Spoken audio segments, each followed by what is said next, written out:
Bonjour et bienvenue dans l'émission de voyance. Christophe, votre voyant, répond à toutes vos questions. Il s'appuie pour cela sur les tarots et sur son étonnante faculté d'intuition. Bonjour à tous et bienvenue sur le plateau de l'émission de voyance.com. Eh bien écoutez, je suis ravi de vous accueillir pour cette nouvelle semaine de voyance en direct. Alors, juste avant de commencer à répondre à vos questions, notez dans vos agendas que vendredi 26 août, nous aurons une émission spéciale qui sera dédiée en partie à la nouvelle lune, première nouvelle lune de la rentrée, à la nouvelle lune qui se situera dans le signe de la Vierge. Oui, ça c'est bon. Et donc vendredi 26 à partir de 13h20, ce sera en double diffusion, ce sera aussi bien sur le site de l'émission, bien évidemment, et sur Instagram. Voilà, ça c'est l'information du jour. Et puis autrement, écoutez, j'espère que vous allez bien, j'espère que vous êtes en pleine forme, que vous avez déjà repris votre rentrée, et si vous êtes encore en vacances, profitez-en bien, hein, vraiment. Allez, je vais commencer par la question de Janine. Janine, bonjour. Vous êtes dans l'attente d'une solution pour que votre petit ami revienne vers vous. Est-ce que je vois le retour de Jules ?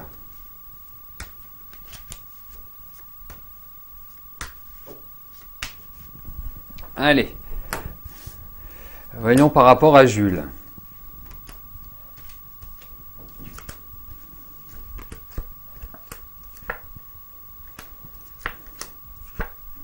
Écoutez, je pense qu'il va falloir quand même une certaine patience de votre part avant le retour de Jules. Je trouve qu'il y a quand même pas mal de blocages. Je trouve que la situation n'est pas des plus confortables. Il y a comme des épreuves, il y a comme une sorte de climat un peu tempétueux, enfin comme s'il y avait un peu d'électricité dans l'air. Je ne sais pas si c'est la préparation de cette nouvelle lune qui fait que, parce que vous le verrez vendredi, mais effectivement, cette nouvelle lune n'est pas des plus simples pour les questions affectives. Donc, en pratique, je trouve que lui, il n'est pas forcément dans une situation qui est très confortable à l'heure actuelle. Je trouve qu'il y a aussi, comment dirais-je, je sais pas, de la colère, où il y a une forme d'agressivité, où il y a une forme de situation de vie qui n'est pas extrêmement confortable et qui est plutôt génératrice de tension et en quelque sorte comme si de votre côté vous n'aviez pas non plus toute la latitude, toutes les cartes en main pour pouvoir agir, ou en tout cas pour pouvoir affirmer ce que vous souhaitez. Donc, c'est la raison pour laquelle je vous encourage à une certaine patience, même si ça frôle de très très près, voire ça entre dans une phase de frustration, de cogitation, je dirais un peu permanente.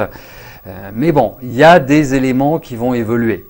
Mais je ne peux pas vous dire que ces éléments vont évoluer comme ça, d'une manière ultra rapide. Parce que je trouve que là, c'est plutôt un état d'esprit qui me paraît bien tendu.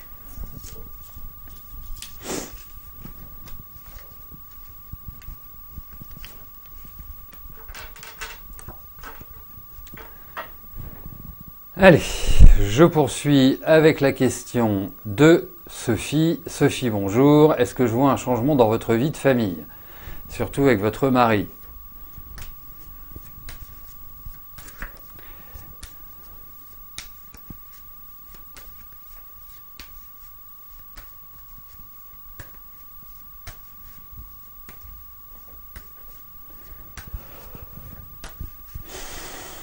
Allez, voyons par rapport à votre mari.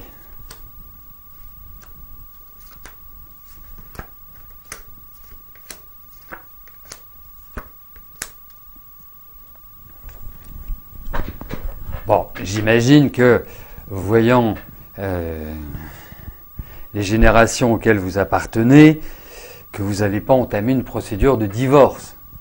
Hein, votre mari ayant 90 ans, c'est pas forcément la première pensée qu'on puisse avoir. Après, vous me demandez s'il va y avoir un changement. Bah écoutez, j'ai pas ce sentiment-là. Peut-être que, sans parler de changement, qu'il y ait des décisions qui soient prises d'ici la fin de l'année, soit, qu'il y ait une sorte de réorganisation, soit, que la situation n'évolue pas, dans le sens où, je pense, quand je dis qu'elle n'évolue pas, c'est-à-dire que cela donne l'impression de rester dans le même ordre de fonctionnement. C'est un peu ça. Que quelque part que je verrai plus. Ensuite,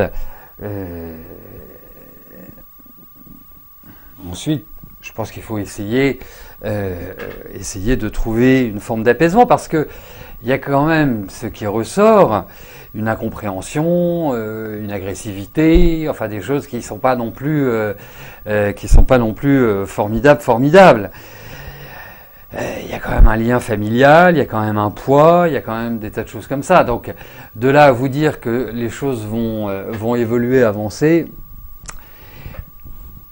j'ai pas forcément cela dans les cartes. Voilà.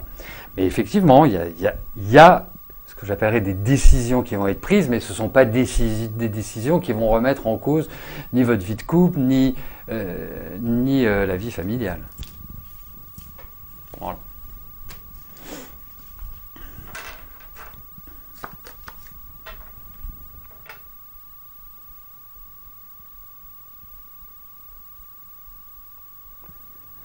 Eric, bonjour. Vous avez revu Jessie, qui est une ancienne collègue, vous ne l'aviez pas vue depuis un an, vous êtes aperçu que vous aviez des sentiments pour elle, mais vous ne savez pas si c'est réciproque. Est-ce que je vois une relation amoureuse entre vous?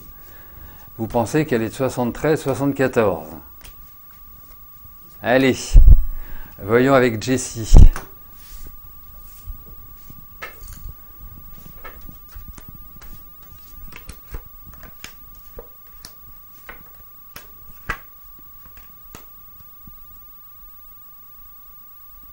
Alors, écoutez, moi le conseil que je vous donnerais, c'est que pour l'instant, il ne faut pas bouger.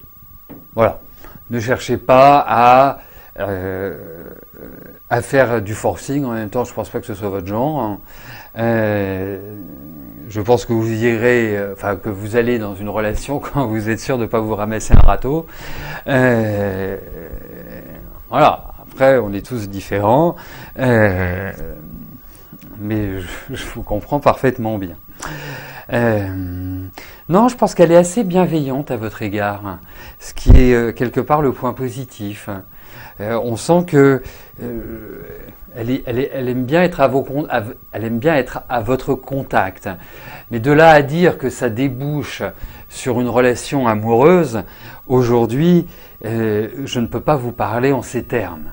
Donc, vous savez, je pense que il faut y aller progressivement, vous voyez, créer une espèce de lien qui s'affirme au fur et à mesure du temps. C'est vraiment cette notion-là qui ressort.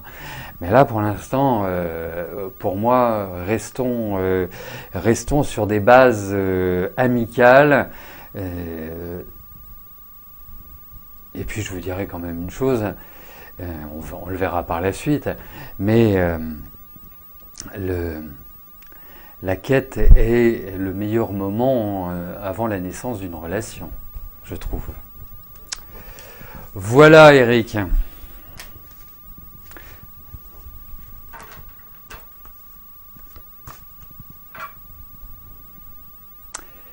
Sylvie, bonjour. Votre fils, Christophe, est-ce que je vois une amélioration par rapport à sa dépression pour sa reprise de travail? Allez.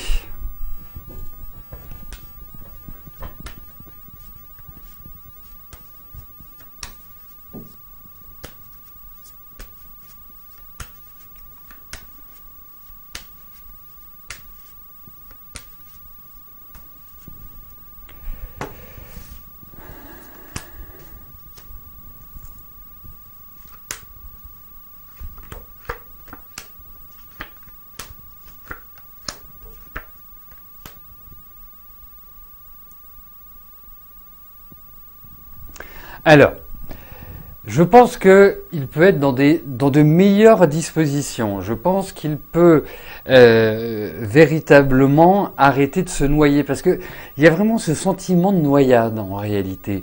Parce que votre fils est quelqu'un qui a vraiment de belles possibilités. Mais cette anxiété qui est permanente et qui ne date pas d'il y a quelques mois ou d'il y a un an,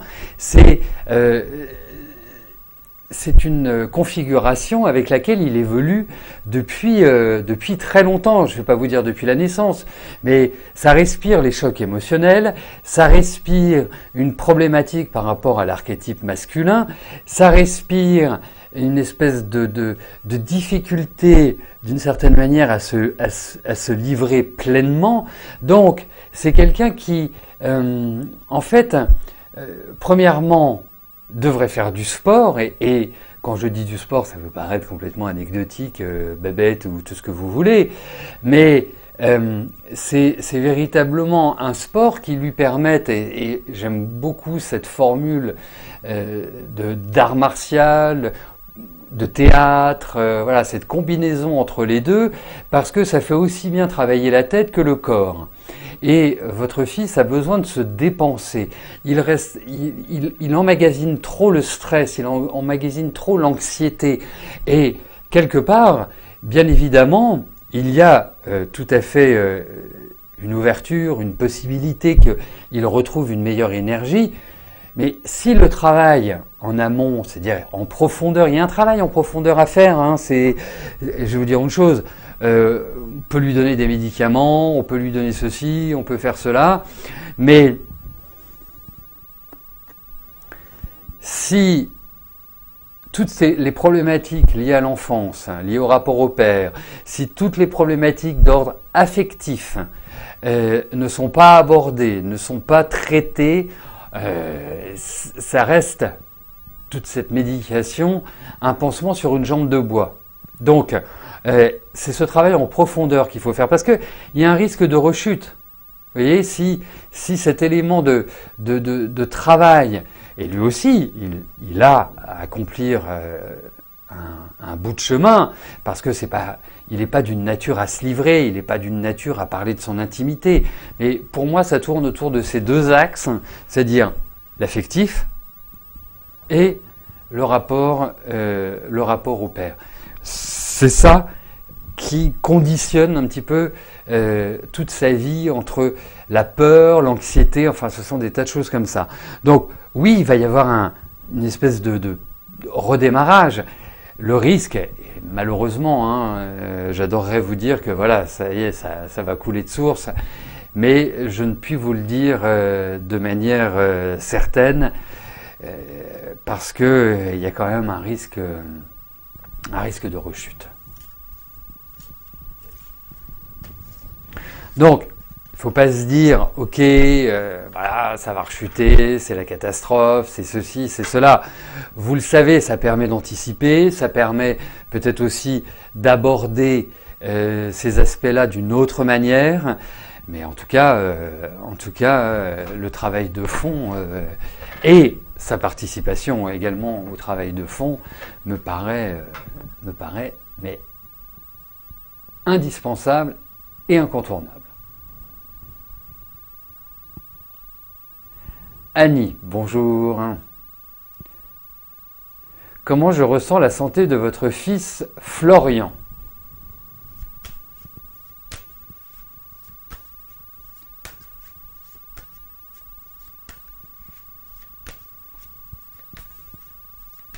Alors, vous voyez, je vais juste rebondir sur ce que vous venez de dire, Kikimal, parce que moi, je trouve que on a toujours la possibilité de guérir.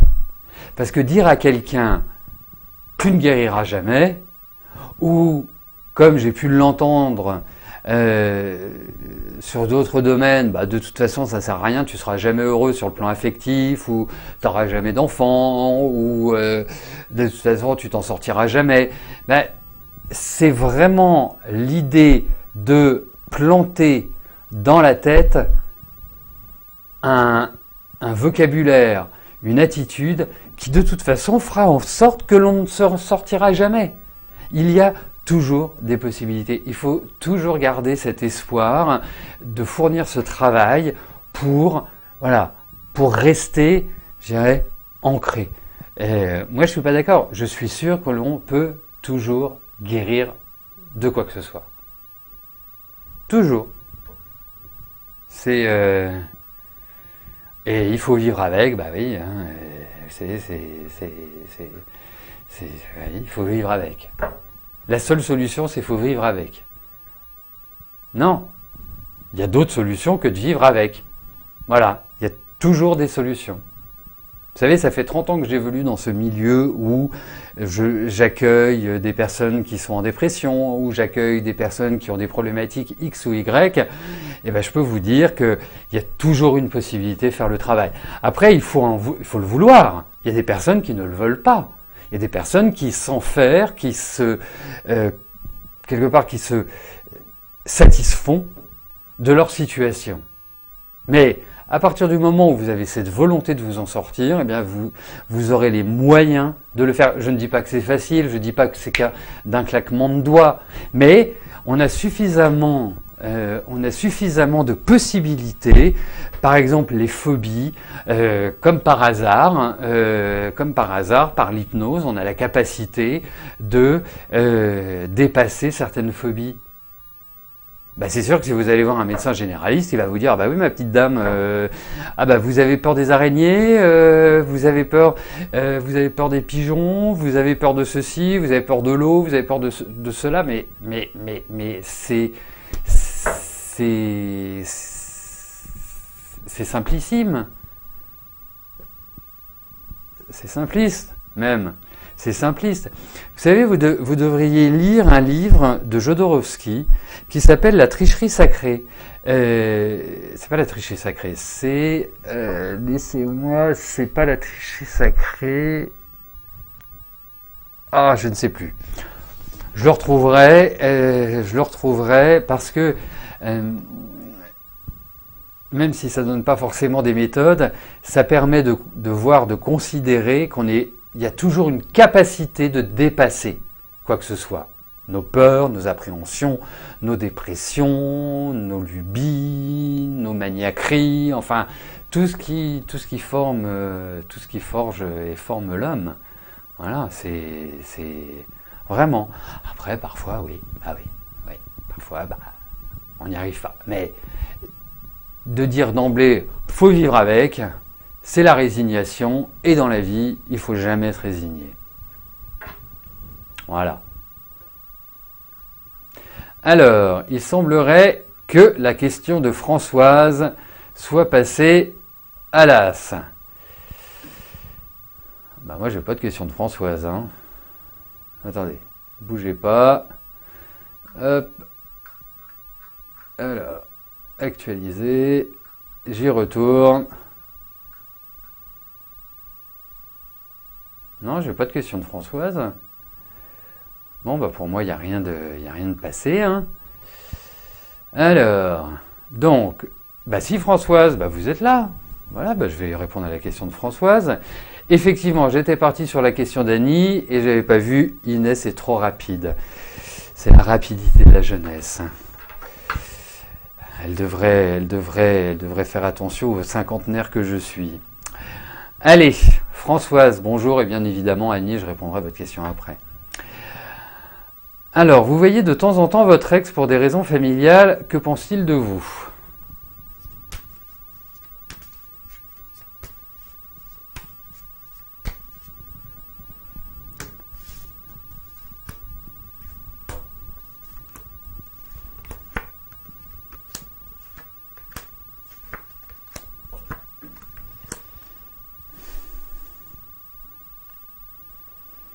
Alors, votre question fait un petit peu penser à cette envie d'éventuellement de renouer. C'est tel que la question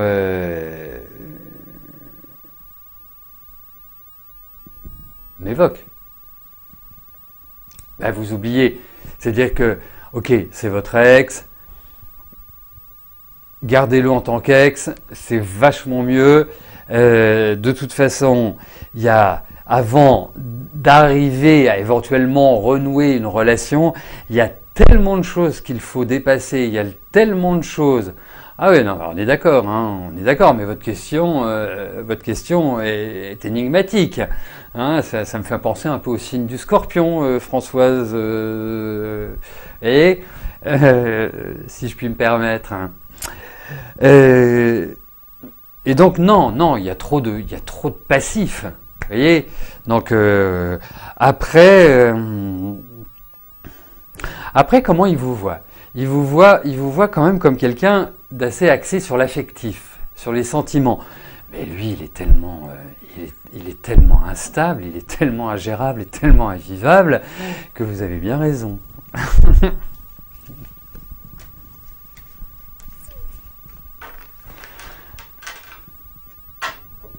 Donc, Annie, j'en viens à votre question concernant votre fils et sa santé.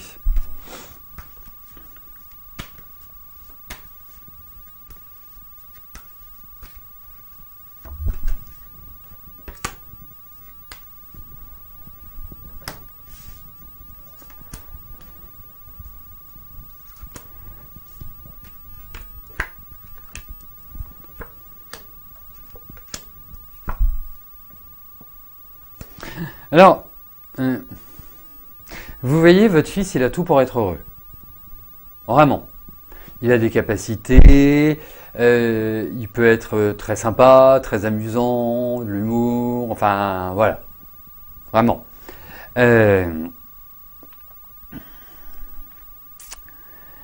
Après, il y a beaucoup de stress chez lui. C'est du stress. C'est pas de l'anxiété. C'est du stress. Il a besoin d'un équilibre affectif. Et cet équilibre affectif peut aussi bien venir de sa vie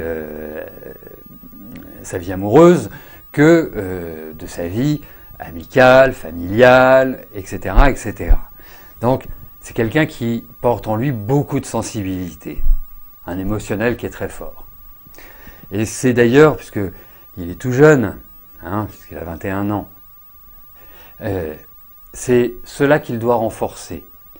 Parce que je ne sais pas si il a une petite amie, un petit ami, célibataire, mais voilà, c'est un enfant, enfin c'est un jeune homme qui a besoin de beaucoup d'amour.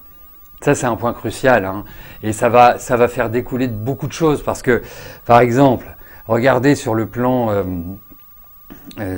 digestif. Regardez, ça peut même travailler sur la peau. Donc, à partir du moment où il aura un équilibre émotionnel, affectif, le corps suivra.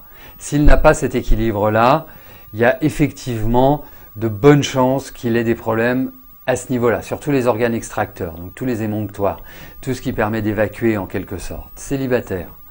Bon, vous verrez, ça ne devrait pas durer très longtemps. Parce qu'il y a une espèce de réserve, il y a une espèce de timidité, il y a une espèce... Voilà, c'est là-dessus qu'il faut travailler. Parce qu'après, il y a quand même l'idée de douleur dans le corps, il y a quand même l'idée de choses qui sont en dysfonctionnement, et il a la nécessité d'avoir une bonne hygiène de vie. C'est même pas une nécessité, c'est indispensable. Donc dans sa nourriture, dans son sommeil, dans son rythme de vie, c'est tout cela qu'il doit travailler. Voilà. Mais effectivement, je trouve qu'il y a un déséquilibre énergétique, indiscutablement.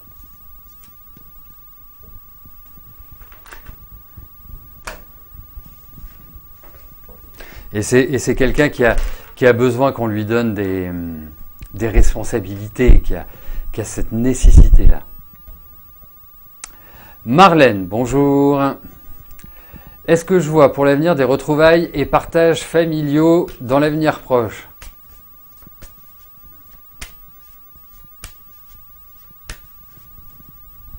Allez.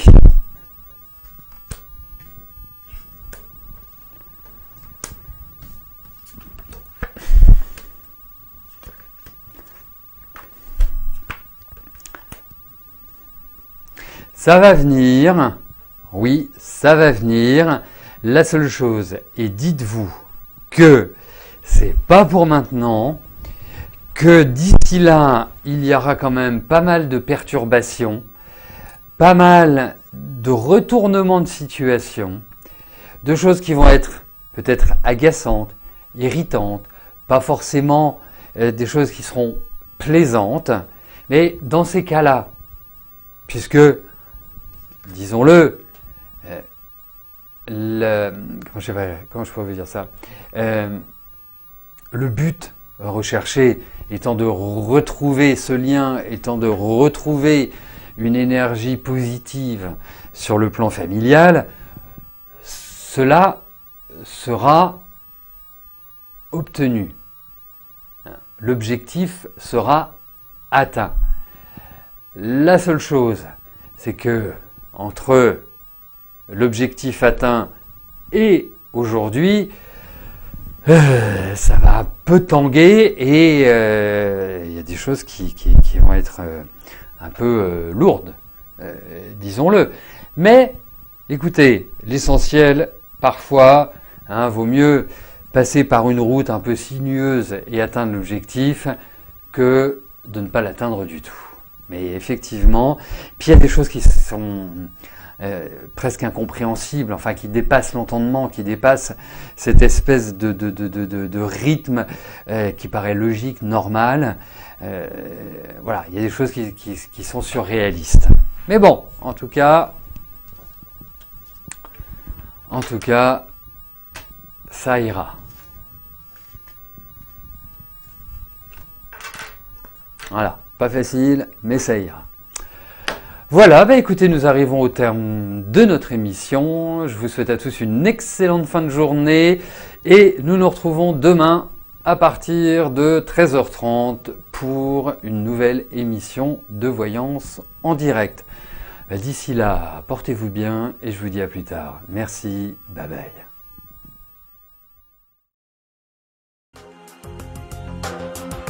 N'oubliez pas que du lundi au vendredi, à partir de 13h30, je réponds en direct à vos questions sur le site de l'émissiondevoyance.com et j'aborde avec vous tous les sujets qui vous tiennent à cœur.